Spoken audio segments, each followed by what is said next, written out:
Actually Delhi ఎలక్షన్స్కి ఇక almost పోలింగ్కి గడువు దగ్గరికి వస్తోంది. బడ్జెట్ సమావేశాలు మొదలవుతున్నాయి.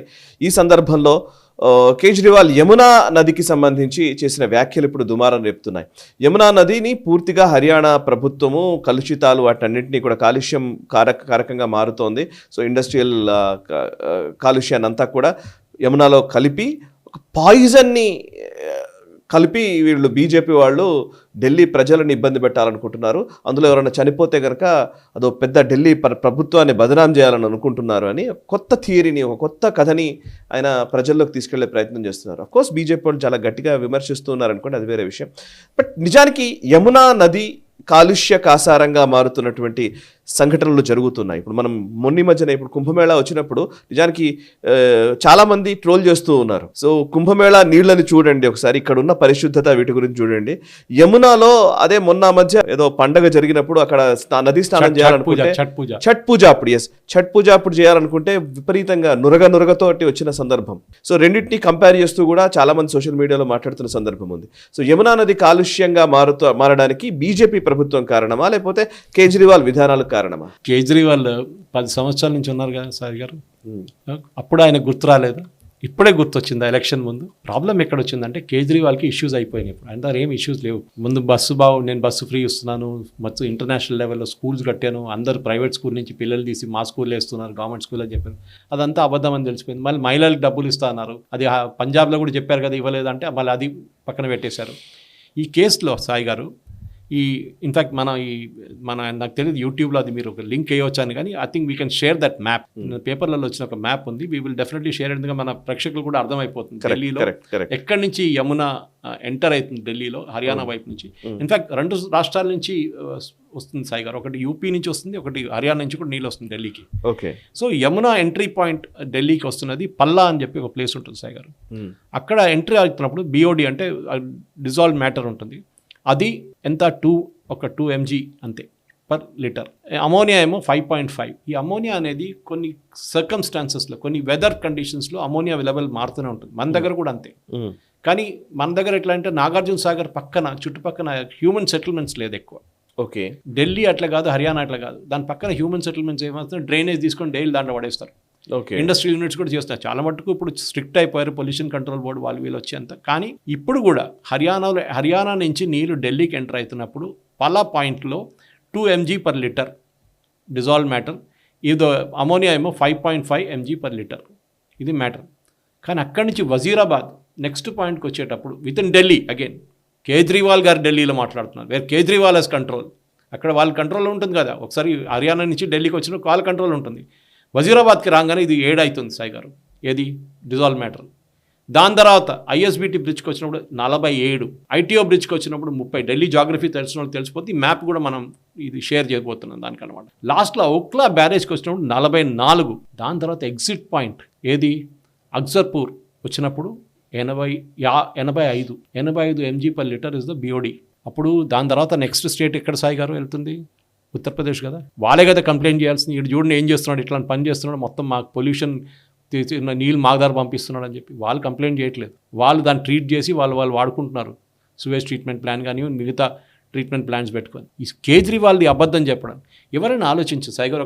ఒక reasonably sensible fellow, IRS officer ఉండే ఆయన ఏదో చెప్పడం అనేది ఆయనకి ఇప్పుడు ఎలక్షన్ కమిషన్ నోటీస్ ఇస్తున్నప్పుడు మొత్తం కథ మార్చేశాడు. నేను అట్లేం చెప్పలేదు, నేను చెప్పింది ఏంటంటే వాళ్ళు దాంట్లో అమోనియా కలుపుతున్నారు ఎక్కువ అని చెప్పేసి. వాళ్ళ Delhi Jal board, Delhi water board, మన దగ్గర ఉన్న హైదరాబాద్ మెట్రోపాలిటన్ వాటర్ బోర్డ్ లాగా ఢిల్లీ జల్ బోర్డ్ ఏమంటున్నారంటే, and that to under Kejriwal, అది మినిస్ట్రీ, వీళ్ళ ఢిల్లీ గవర్నమెంట్ మినిస్ట్రీ. వాళ్ళు అంటున్నారు ఇట్లేం లేదు, this ammonia thing is constant, ఇట్లనే ఉంటుంది, మేము నీళ్ళు దాని తర్వాత ట్రీట్ చేసి నీళ్ళని సప్లై చేస్తాం. మన హైదరాబాద్లో కూడా అంతే కదా సాయి గారు. ఇప్పుడు మన ఇక్కడ కృష్ణా నీళ్ళు కానివ్వండి, గోదావరి నీళ్ళు కానివ్వండి, ఈవెన్ మన ఉస్మాన్ సాగర్, మన హిమాయత్ సాగర్ నుంచి నీళ్ళు కూడా మనం ట్రీట్ చేస్తాం. దాన్ని ట్రీట్ చేసి మనం దాన్ని సరఫరా చేస్తాం. సో మోదీ గారు కూడా అదే అడిగారు, నేను అదే నీళ్ళు వాడుకుంటాను, తాగడం మేబీ డ్రింక్స్ మినరల్ వాటర్ చెప్పలేము, కానీ నేను అదే వాటర్ స్నానానికి వాడుకుంటాను, మిగతా వాడుకుంటాను. ఇక్కడ ఫారిన్ ఎంబసీస్ ఉన్నాయి, ఆర్మీ అఫీషియల్స్ ఉన్నారు, సిటిజన్స్ ఉన్నారు, వీళ్ళందరూ ఎవరైనా చనిపోయారా మొత్తం? మీరు ఏం చెప్తున్నారు? ఇదే లెవెల్ చాలా సంవత్సరాల నుంచి ఉంది. కానీ కేజ్రీవాల్కి ఎలక్షన్ వచ్చే ముందు ఒక ఇష్యూ కావాలన్న, ఇట్లాంటి ఒక ఇష్యూ లేపి పెద్ద గొడవ చేయడం. ప్రాబ్లం ఇది ఒక్కటే కాదు సార్. డైలీ అంటాడు, ఫస్ట్ అన్నాడు బీజేపీ వాళ్ళు డబ్బులు పంచుతున్నారు, ఓటర్లకు అని చెప్పేసి. నేను అదే అడిగాను అప్పుడు కూడా, ఒక 2-3 డిబేట్లు చెప్పాను ఈ పాయింట్. మీకు మీ ఓటర్స్ మీద అంత నమ్మకం లేదా? వాళ్ళు డబ్బులకి అమ్ముడుపోతారు డబ్బులకి అంతే. సో మీరు ఇక గివెన్ అప్ అంటే రేపు ఓటు వేయకుంటే, రేపు ఓడిపోతే ఏమంటాడు, బీజేపీ వాళ్ళు డబ్బులు ఇచ్చారు దానికోసం నేను ఓడిపోయానంట. సో ఫస్టే యాంటిసిపేటరీ బెయిల్ తీసుకుంటున్నాడు అనమాట. సో ఇట్లాంటి పనులు అనమాట. అది కాకుండా నెక్స్ట్ ఇంకొక అలిగేషన్ చేస్తాడు, కాంగ్రెస్ రాహుల్ గాంధీ మీద అలిగేషన్ చేస్తారు. ఇప్పుడు రాహుల్ గాంధీ ఉల్టా చేశాడు, నువ్వు వెళ్ళి దాగు యమునాల నీళ్ళు అంటున్నారు రాహుల్ గాంధీ. ఇదే కేజ్రీవాల్ లాస్ట్ ఎలక్షన్లో ప్రామిస్ చేశాడు, నేను యమునాని మొత్తం క్లీన్ చేపిస్తా అని చెప్పేసి. ఇప్పుడు బీజేపీ వాళ్ళు అదే అంటున్నాను, ఆ యమునాలో వెళ్ళి ఒక నీళ్ళు ఆ తాగడం నేను ఎందుకు క్లీన్ చేయలేదంటే బీజేపీ వాళ్ళు మొత్తం సత్యనాశ చేసి నాకు ఇస్తున్నారు నీళ్ళు హర్యానా నుంచి. మీరు యూపీ నుంచి వచ్చే నీళ్ళ గురించి మాట్లాడలేదు ఎందుకు? ఎందుకంటే అక్కడ యోగి ఆదిత్యనాథ్ ట్యాప్ ఆఫ్ చేసేస్తాడు, కథ నీళ్ళు రావు. ఇప్పుడు కూడా హర్యానా నుంచి ఇచ్చే నీళ్ళు ఎస్పెషల్లీ సమ్మర్లో సుప్రీంకోర్టు కమిటీ ఉంది, వాళ్ళు చెప్పిన ప్రకారం వీళ్ళు నీళ్ళు రిలీజ్ చేస్తారన్నమాట. హర్యానాకు కూడా నీళ్ళు కావాలి కదా సాయి గారు, ఇదొక రివర్ అనమాట, దాని మీద డ్యాములు ఏమి లేవు ఎక్కువ.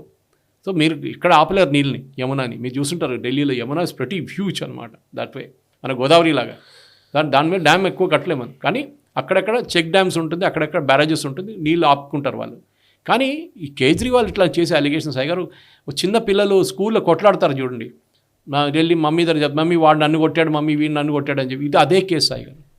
ఇంకా నాకు బాధ ఎక్కడ అనిపిస్తుంది అంటే, పక్కన ముఖ్యమంత్రి ఉన్నారు సరే, ఈయనకైతే బ్రెయిన్ లేదని చెప్పి ఆతిషి పక్కన కూర్చొని అదే అలిగేషన్ రిపీట్ చేస్తుంది. ఏముంది ఇంకా బట్ డిఫరెంట్ సాయి గారు, షీ ఈజ్ అ ముఖ్యమంత్రి. కాన్స్టిట్యూషన్ మీద మీరు ప్రమాణ స్వీకారం చేశారు, నేను అబద్ధం చెప్పను, నేను అజయను. అంటే నేను అనేది కేజ్రీవాల్ జైల్లో ఉన్నప్పుడు ఆతిషి ఎన్ని వ్యాఖ్యలు చేసిందో, ఎన్ని మాట్లాడిందో అవన్నీ మనకు మర్చిపోలేదు కదా. ఆమె ముఖ్యమంత్రి సీట్లో ఉండవచ్చు కానీ ఆమె సేమ్ అదే స్కూల్. అంటే అబద్ధాలు మాట్లాడడంలో, ఆయన బీపీ లెవెల్ పడిపోతుందని, షుగర్ అయిపోయిందని, షుగర్ ఇంత పెరిగిందని, రోజు అబద్ధాలే కదా. డాక్టర్లు చెప్పిన దానికి చెప్పిన దానికి చాలా డిఫరెన్స్ ఉంది. అది చాలా ఇంట్రెస్టింగ్. ఇన్ఫాక్ట్ కేజ్రీవాల్ బెయిల్ గురించి ఎవరు డిబేట్ చేయలేదు. అవును, కేజ్రీవాల్ బెయిల్ అప్లై చేయలేదు యాక్చువల్లీ. అవును, అప్లై చేయలేదు బెయిల్. ఆయనను అంటే నాకు బెయిల్ వద్దు, మొత్తం కేసు రద్దు చేయాలని సుప్రీంకోర్టు చెప్పారు, కాదు నీకు బెయిల్ ఇస్తా అని చెప్పి. నాకు బెయిల్ వద్దు అంటున్నాడు, నాకు మీరు అన్కండిషనల్ గా రిలీజ్ చేయండి, సారీ బెయిల్ ఇస్తా మీకు. అంతే. లాస్ట్ లో తీసుకోవాల్సి వచ్చింది, 24 hours వెయిట్ చేశాడు జైల్లో, నేను తీసుకోనని చెప్పేసి. లాస్ట్ లో వాళ్ళ కపిల్ సిబుల్ ఎవరు చెప్పుంటారు, అరే బాబు ఇది లేకుండా కోర్టు పడేసి మళ్ళీ నువ్వు లోపలనే ఉండిపోతావు అని చెప్పేసి. సో ఢిల్లీలో చాలా విచిత్రమైన పనులు నడుస్తుంది సాయి గారు. ఒక మర్డర్ అక్యూస్డ్ మనం చూసాం, సుప్రీంకోర్టు మన బెయిల్ ఇచ్చింది ఎలక్షన్ల క్యాంపెయిన్ చేయడానికి. ఆలోచించండి, మీరు రేపు ఉత్తరప్రదేశ్లో ఇట్లనే ఏదైనా గ్యాంగ్స్టర్ వచ్చి మాకు ఎలక్షన్ క్యాంపెయిన్ చేయాలంటే మీరు బెయిల్ ఇస్తారా? అర్థం కావట్లేదు. కరెక్ట్. ఏదో రాయట్స్ అంటే ఇంకోటి, ఈయన accused of murder of intelligence officer ఆ రోజు ఢిల్లీ రాయట్స్లో. ఇప్పుడు ఎంఐఎం క్యాండిడేట్గా పోటీ చేస్తున్నారు. ఆలోచించండి సాయి గారు. సో ఢిల్లీ ఎలక్షన్స్ అనేది ఇప్పుడు చాలామంది ఢిల్లీలో నాకు కొన్ని హిందీ ఛానల్స్ నాకు అడిగారు, సురేష్ గారు మీ ఒపీనియన్ ఏంటి, ఢిల్లీ ఎక్కడ పోతుందంటే నేను చెప్పాను, నాకైతే ఇక్కడ కూర్చొని హైదరాబాద్ కూర్చొని నేను చెప్పలేదు, కానీ నేను ఎప్పుడు ఒక అనాలిసిస్ చేస్తున్నాను. ఏం చూస్తున్నాను అంటే, ఎవడు ప్యానిక్ చేస్తున్నాడు, ఎవడు భయపడుతున్నాడు, ఎవడు లేనిపోయిన ఆరోపణలు చేస్తున్నాడు అంటే వాడికి ఎలక్షన్ పోయిందన్నమాట చేతి నుంచి. ఈ కేసులో కేజ్రీవాల్ చేస్తున్నారు. రాహుల్ గాంధీ అయితే ఇడిచేసింది, ఎందుకంటే రాహుల్ గాంధీకి తెలుసు అక్కడ ఏం రాదు వాళ్ళకి కావాలని చెప్పి టోకన్గా కేజ్రీవాల్ని తిడుతున్నాడు, అప్పుడప్పుడు మోదీని తిడుతున్నాడు, అంతే అయిపోయింది. ఢిల్లీలో నీళ్ళు లేవు, ఢిల్లీలో కరెంట్ లేవు, అది ఇది మోదీ గారు కరెంట్ ఇవ్వట్లేదు, అది కూడా మోదీ గారి మీద వేసేస్తున్నారు అనమాట.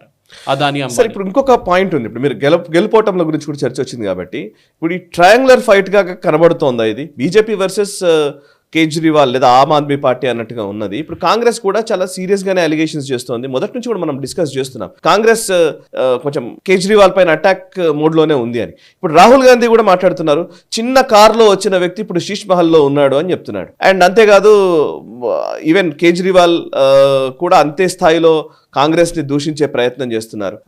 ఇప్పుడు బీజేపీ అండ్ ఇక్కడ సేమ్ మన దగ్గర జరిగినట్టే BJP and Kejriwal Aam Aadmi party ఒకటి అని రాహుల్ గాంధీ అంటుంటే, లేదు బీజేపీ కాంగ్రెస్ మధ్యనే సన్నిహిత సంబంధాలు ఉన్నాయని కేజ్రీవాల్ ఆరోపణలు చేస్తున్నారు. ఇంచుమించు అట్లాంటిదే ట్విట్టర్ వార్ నడుస్తుంది, అక్కడ కూడా ప్రజల్లోకి వెళుతున్నారు.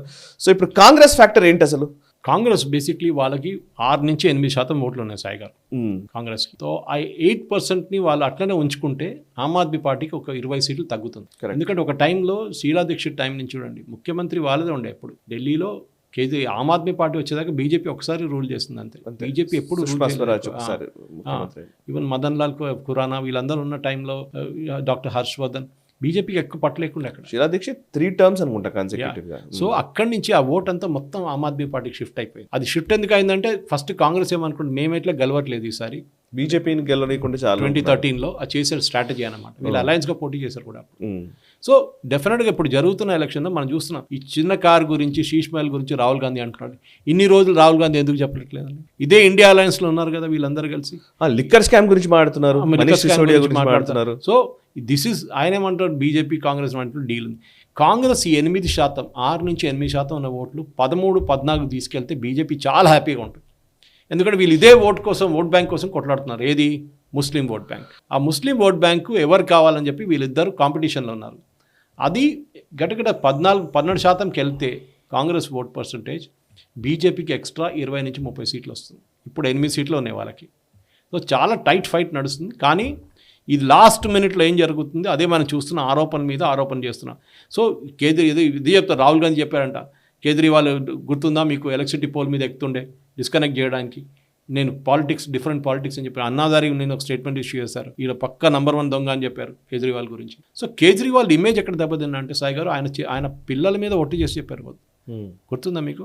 Correct. On us children he promise, నేను ఇల్లు తీసుకోను గవర్నమెంట్ నుంచి, నేను కార్ తీసుకోను. ఇప్పుడు ఏమైంది సాయి గారు? మొత్తం కాన్వాయ్లో. అసలు కేజ్రీవాల్ అంటేనే ఒక నాటకం, అది నాకు క్లియర్ గా అనిపిస్తోంది సార్. ఎందుకంటే అప్పుడు మఫ్లర్ పెట్టుకొని కాఫ్ చేస్తూ ఒక సామాన్యుడి లాగా రోడ్ మీద వండుకొని ధర్నాలు చేయడము. ఎవరు మన అందులో నుంచి బయటకు వచ్చిన కుమార్ విశ్వాస్ అనుకుంటే చెప్పారు, చెప్పారు ఒకసారి కావాలని చొక్కా గుండిని కావాలని కింద పైకి కిందకి పెట్టుకుని నడుస్తున్నాడంట. మీరు విన్నారు అది? కరెక్ట్. అసలు కావాలని పెట్టుకున్నాడంటే ఏంటి, మార్చుకో అదేం లేదు, చొక్కా గుండి సరి చేసుకొని ఎన్నిసార్లు చెప్పినా చేయట్లేదు, నీకు తెలియదు ఊరుకో అంటున్నాడంట. అంటే ప్రజల దృష్టికోణంలో ఏంటంటే పాపం ఎంత సామాన్యంగా ఉన్నాడు కదా అని అనిపించే ఒక ధోరణి అనమాట. సాయి గారు, మన అందరూ ఇండియా అగేన్స్ట్ కరప్షన్ మూవ్మెంట్ వచ్చిన చాలా మంది అదే పీపుల్స్ ప్లాజాలో ఆయన షర్ట్స్ కూడా చాలా సామాన్యుడు వేసుకునే బట్టలు వేసుకుని బయటకు కనిపించడం కూడా పేదరికంలో ఉన్నాడు పాపం, ఎంత మంచివాడు కాదు, ఇంకు పడేస్తాడు ఎలక్షన్ టైంలోనే, లేకుండా ఒకటి వచ్చి చంప మీద కొడతాడు. అదంతా జరగబోతుంది చూడండి. నెక్స్ట్ 1 వీక్ లో దానికి డ్రామాలు అన్నీ ఉంటుంది. ఎవడో వచ్చి కొట్టాడు, నన్ను చంపాడు, చూడండి నాకు ఓట్లు కావాలని. ఈ కేజ్రీవాల్ అనేది ఒక డ్రామా అయిపోయింది సార్, డ్రామా కంపెనీ అయిపోయింది అది. ఇన్ఫాక్ట్ బాధాకరం ఏంటంటే మీరు అన్నట్టుగా యాంటీ కరప్షన్ మూవ్మెంట్ నుంచి వచ్చి, అన్నా హజారే మూవ్మెంట్ నుంచి వచ్చి ప్రజలు ఎంతమంది సార్ స్వచ్ఛందంగా అసలు ఏదో అవినీతి వ్యతిరేక ఉద్యమం జరుగుతుందంటే అందరూ ఏదో ఆకాంక్షలు డొనేట్ చేశారు చాయ్ గారు. చాలా మంది డబ్బులు డొనేట్ చేశారు, చాలా మంది ఆశించారు ఏదో జరుగుతుంది దీనివల్ల అని. కేజ్రీవాల్ వచ్చాడు అంతే. ఆయన ఏమైంది, ఫస్ట్ టర్మ్ ఓకే ఉండే, సెకండ్ టర్మ్కి వచ్చేదాకా మొత్తం డబ్బులు సంపాదించలో వచ్చేసాడు. నాకు ఇల్లు వద్దని చెప్పి మనిషి ఇష్మాయిల్ కట్టాడు. ఓకే, హర్యానా నుంచి వచ్చిన మనిషి, మా మిగతా అందరినీ అవుట్ సైడర్స్ అంటారు. నాకన్నా ఆనెస్ట్ ఎవరు లేరు దునియాలో అని చెప్తాడు, ఈ లోకంలో ఎవ్వరు లేరు. మనీష్ సిసోడే నా తర్వాత, నేను కాదు తర్వాత మనీష్ సిసోడే, మిగతా అందరు దొంగలు. ఆలోచించు. మీకు మన హైదరాబాద్ నుంచో ఒక 3-4 పిల్లలు ఉన్నారు సార్, ఏమైనా స్టూడెంట్స్, వాళ్ళు యంగ్స్టర్స్ యాక్చువల్లీ, నిజానికి వాళ్ళకి పాలిటిక్స్ మీద ఇంట్రెస్ట్ ఉన్న వాళ్ళు. పాపం వాళ్ళు వెళ్ళి ఒక 40-50 రోజులు అక్కడే ఉండి ప్రచారం చేసిన వాళ్ళు అనమాట, కేజ్రీవాల్ గెలవాలని. ఇప్పుడు వాళ్ళని మధ్యనే మాట్లాడుతున్నాను, కేజ్రీవాల్ అంటే ఇప్పుడు వాళ్ళు మాట్లాడినంత ఎవరు మాట్లాడరు, స్వచ్ఛందంగా వెళ్ళారు పిల్లలు ఇక్కడ నుంచి. ఇంకో స్టోరీ సాయి గారు, 2014లో నేను వారణాసిలో ఉన్నాను, 2 వారాలు ఉన్నాను అక్కడ క్యాంపెయినింగ్. అక్కడ పోటీ మీకు తెలుసు, కేజ్రీవాల్ చెప్పేశాడు, అయిపోయింది ఎలక్షన్ గెలిచేశాను, నేను 500 పాకెట్లు వేసుకొని వచ్చాను, 500 రూపాయలు నాకు వెళ్ళడానికి టికెట్కి డబ్బులు కూడా లేవు, ఎవరి దగ్గర అప్పులు తీసుకొని నేను వెళ్ళిపోతాను ఢిల్లీకి అన్నారు. నేను ఎలక్షన్ గెలిచేసాను. మార్జిన్ గురించి అంతే, మోదీ గారు ఎట్లయినా ఓడిపోతారు, 2 లక్షల మార్జిన్ ఉంటుందో 3 లక్షల మార్జిన్ ఉంటుందో చూడాలని చెప్పారు కేజ్రీవాల్. మీరు బిలీవ్ చేస్తారు సాయి గారు, పాపం మీరు చెప్పినట్లనే దేశం నలుమూల నుంచి బీజేపీకి వచ్చారు, ఆమ్ ఆద్మీ పార్టీ, కానీ మేము అందరూ టికెట్ బుక్ చేసుకున్నాం ముందే, రిటర్న్ టికెట్ మా దగ్గర క్లియర్గా చెప్పారు, 2 నెలలు 3 నెలల ముందే చెప్పారు, టికెట్లు దొరకవు, టికెట్ బుక్ చేసుకోండి ఇప్పుడు మీ రిటర్న్ ఫ్లైట్. అప్పుడు డైరెక్ట్ ఫ్లైట్ కూడా లేకుండా హైదరాబాద్కి, వాయా ముంబై ఒకటి, వాయా ఢిల్లీ ఒకటి ఉండే. రిటర్న్ వస్తున్నప్పుడు నేను చూస్తాను హైదరాబాద్ తెలిసిన చాలామంది అమ్మాయిలు అబ్బాయిలు నా దగ్గర వచ్చి అడుగుతున్నారు, ఏడుస్తున్నారు, సురేష్ గారు రిటర్న్ వెళ్ళడానికి టికెట్లు లేవంటే. నేను చెప్పాను, అమ్మాయి ఇప్పుడు బుక్ చేస్తారా ఎవరైనా, మిమ్మల్ని ఏం చేయాలి సార్, మాకు వీళ్ళంతా అరేంజ్ చేస్తా అని చెప్పారు, ఏం చేయలేదు, వీళ్ళందరూ ఇప్పుడు గాయబైపోయారు మొత్తం ఆమ్ ఆద్మీ పార్టీ వాళ్ళు. మళ్ళీ నేను చెప్పాను, ఒకటి either you go to Lucknow or you go to Delhi by train, లేకుంటే బస్ తీసుకొని వెళ్ళండి, అక్కడి నుంచి మీకు ఫ్లైట్లు దొరుకుతాయి, మస్తు టికెట్లు కూడా దొరుకుతాయి, మీకు వెళ్ళిపోవచ్చు అని చెప్పి. ఇది పరిస్థితి సాయి గారు. వీళ్ళని మిస్యూజ్ చేసుకున్నారు, వీళ్ళ మీద చాలా హోప్ పెట్టుకుని వచ్చిన ఒక మనిషి కేజ్రీవాల్. పంజాబ్ పోలీస్ ప్రొటెక్షన్ తీసుకున్నారు సాయి గారు, Delhi police protection union government కింద వస్తుంది, యూనియన్ గవర్నమెంట్ కాదని చెప్పి అది సెంట్రల్ గవర్నమెంట్ కింద వస్తుందని చెప్పి పంజాబ్ పోలీస్ నుంచి ఫుల్ ఒక కంప్లీట్ 40-50 మంది పోలీసులను సెక్యూరిటీకి పెట్టుకున్నారు. మొన్న కోర్టు చెప్పారు నథింగ్ డూయింగ్, వీళ్ళందరూ రిటర్న్ పంపించమని చెప్పారు. దాని మీద కూడా మోదీ గారిని తిడుతున్నారు, మోదీ గారు చెప్పించారు, మోదీ గారు కోర్టు. అసలు మీరు చేసిన పని మీద మాట్లాడండి. మీరు చేసిన దాంట్లో మీరు ఏం చేశారు చెప్పండి, అది చెప్పండి, అది దాని మీద ఎలక్షన్ పెట్టండి, డిబేట్ దాని మీద ఉండాలి. నేను ఇది చేశాను, ఈ పనులు చేశాను, ఈ పని చేశాను, ఈ పని చేశాను, నాకు ఓటు ఇవ్వండి. అది కాకుండా బీజేపీ వాళ్ళు మొత్తం అమోనియా కలిపేశారు నీళ్ళల్లో, అక్కడేమో బీజేపీ వాళ్ళు డబ్బులు పంచిపెడుతున్నారు. You decide once for all. మీకు మీ ఎలక్షన్ మేనిఫెస్టో మీరు చేసిన పని మీద మీ రిపోర్ట్ కార్డు ముందు పెట్టేసి అడగండి, నాకు ఓట్లు కావాలని చెప్పండి. అది చెప్పంగానే ఆయన కథ మార్చేస్తాడు, ఇంకో రూట్లో వెళ్ళిపోతాడు. ఇది ప్రాబ్లం కేజ్రీవాల్. చాలా పెద్ద ట్రాజిక్ స్టోరీ. నేను సారీ సార్ ఇది మాట అంటున్నానని, బట్ నేను జర్నలిజంలోకి వచ్చినప్పటి నుంచి కూడా చాలా వరకు నా ఒపీనియన్ ఏముండేనంటే చదువుకున్న వాళ్ళు రాజకీయాల్లో ఉండాలి అనేది నా ఒపీనియన్ ఉండే, సీరియస్లీ ఫస్ట్లో అంతా. కానీ గత ఒక 10-15 సంవత్సరాలుగా అబ్జర్వ్ చేసిన తర్వాత నేను వచ్చిన క్లారిటీ ఏంటంటే చదువుకున్న వ్యక్తుల కంటే చదువు రాని వాళ్ళే రాజకీయాల్లో నిజాయితీగా పనిచేసిన వాళ్ళు చాలా మంది ఉన్నారు. క్వాలిఫికేషన్తో సంబంధమే లేదు. కరెక్ట్ సాయి గారు. నిజాయితీకి క్వాలిఫికేషన్ కి సంబంధమే లేదు. ఎందుకంటే క్వాలిఫైడ్ పీపుల్ వీళ్ళందరూ ఉన్నారు. కపిల్ సిబల్లు, శశి థరూర్లు, అరవింద్ కేజ్రీవాల్, మేధా పాట్, ఇట్లాంటి చాలా మంది ఈ ఎలీట్ సర్కిల్స్ ఉన్నాయి చూసారా, వీళ్ళు చేసిన అన్యాయం ఇంకెవరు చేయలేదు సాయి గారు. ఈ దేశానికి. మా grand father brother CS Nair, he was the outer Delhi MP for 2 terms. ఆలోచించి, ఒక Malayali was an outer Delhi MP Nehru టైంలో 2 terms, అంటే 10 సంవత్సరాలు అవుటర్ ఢిల్లీ ఎంపీ ఉండే ఒక మలయాళీ జెంటిల్మెన్.